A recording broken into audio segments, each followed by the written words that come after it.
Je vous laisse avec Pape Biram Birediaye pour la question en français.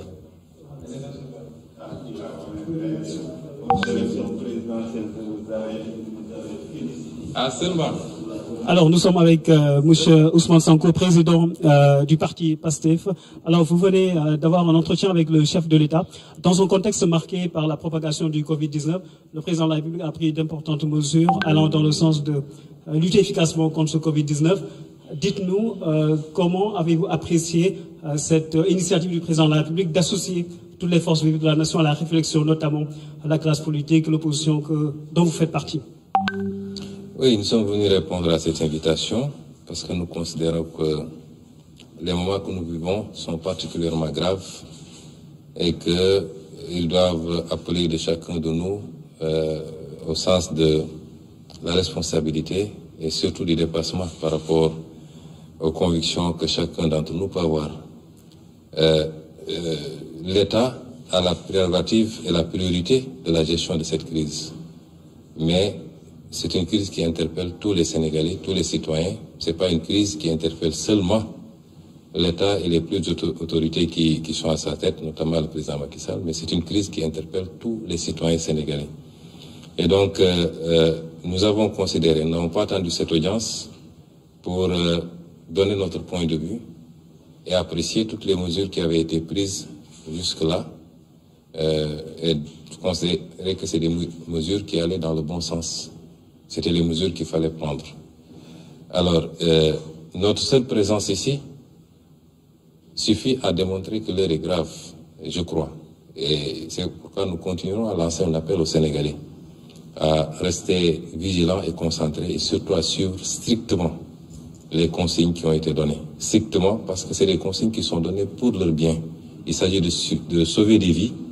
C'est pas c'est pas un jeu. Aujourd'hui, c'est des milliers de morts qu'on voit un peu partout. Et ça n'épargne ni Premier ministre, ni président, ni chauffeur de taxi. Tout le monde est exposé à cette maladie. Donc, il est important que tous les Sénégalais le comprennent.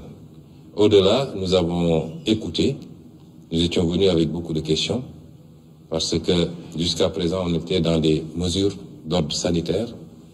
Hier, on nous a annoncé, parce qu'on est à la phase de l'annonce, un certain nombre de mesures d'ordre budgétaire avec un impact économique et social recherché. Évidemment, on est dans une autre phase de gestion de cette crise. Il était bon que sur pas mal de questions, avant d'avoir à prendre une position, nous puissions interpeller, puisque le plan n'est pas encore présenté aux Sénégalais, c'est les annonces simplement. Et je crois que le président Macky Sall a répondu à toutes les questions que nous avions soulevées. Nous allons prendre bonne note et nous allons pouvoir fonder notre avis à partir de ces réponses, en attendant que les ministres chargés de l'application de ces décisions nous produisent les plans détaillés. Déjà, que pensez-vous des mesures qui ont été prises par le chef de l'État à l'occasion de son adresse à la nation? Oui, c'est des mesures, pour le moment, j'ai dit qu'on est à l'état de l'annonce. Nous avions des questions que nous avions posées. La première, c'était la nature de l'état d'urgence. Est-ce qu'elle est générale ou est-ce qu'elle est d'ordre strictement sanitaire? Nous avons demandé au président de la République s'il envisageait d'aller au-delà en invoquant les dispositions de l'article 77 de la Constitution, parce que ça nous interpelle. Je ne vous dirai pas pourquoi maintenant. Nous avons considéré également qu'on n'a pas encore les détails sur qu'est-ce qui va alimenter ce fonds, 1000 milliards. Vous savez, aujourd'hui, nous n'avons pas de marche.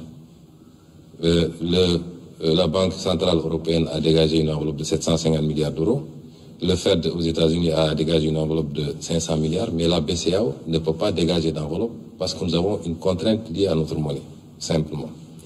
Après, qu'est-ce qui reste? C'est de recourir au budget et reconnaître tous qu'il va falloir qu'on creuse le déficit.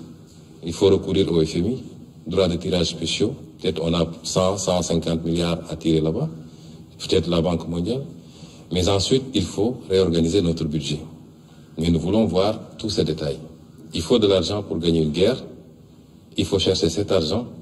Nous avons été rassurés que l'argent, nous l'aurons. Après, où va cet argent? C'est aussi important. Il ne faut pas que cet argent soit dépensé simplement à acheter des 4x4 pour des soi-disant structures qui vont lutter contre le virus, ou bien que dans l'allocation de cet argent-là, ça profite à quelques lobbies et que ça n'aille pas vraiment à la gestion de la crise. Ça, c'est extrêmement important. Et c'est un plan détaillé qui nous permettra de voir. Déjà, j'ai dit carrément au président que je ne suis pas d'accord avec les mesures fiscales du moins. Les mesures d'annulation de dette fiscale, surtout quand c'est fait de manière généralisée, ne sont jamais de bonnes mesures. Vous ne pouvez pas mettre dans le même panier ceux qui ont carrément commis des crimes fiscaux, notamment collecter de la TVA et ne pas la reverser, ou collecter de l'impôt sur les salaires et ne pas reverser, avec ceux qui peut-être ont commis des erreurs de bonne foi, c'est des questions d'interprétation, etc., etc.